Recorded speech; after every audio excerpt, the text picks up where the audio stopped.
अस्सलाम वालेकुम रहमतुल्लाहि व बरकातुहू। आपको बाल लंबे, शाइनी और ब्लैक करने के लिए बेहतरीन नुस्खा दे रही हूँ। हरा धनिया का सीज़न है जनाब, और बहुत आसानी से आपका ये बेहतरीन तेल बन जाएगा। इसकी गारंटी है कि आपके बाल लंबे, घने, स्याह हो जाएंगे और हेल्दी हो जाएंगे। हमने ऑयल लिया है, सरसों का तेल लिया है, खालिस सरसों का तेल है। आप चाहें तो आप कोकोनट ऑयल भी ले सकते हैं।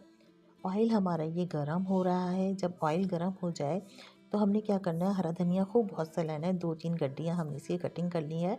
बस ज़रा दूर से हमने गरम गरम ऑयल में हरा धनिया डाल के और इसको पका लेना है। बस छींटे ना आए, ख्याल रखिएगा। ज़रा ड्राई हो जाए हरा धनिया फिर डालिएगा।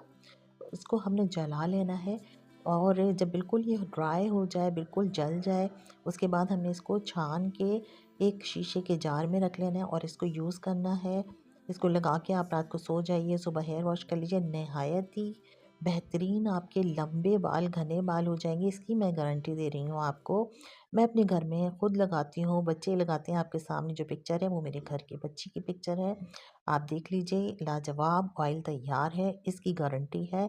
ज़रूरत नहीं महंगे महंगे ऑयल ख़रीदने की, घर में बनाइए। इंशाअल्लाह ताला फिर मिलूँगी नई वीडियो के साथ। अल्लाह हाफ़िज़।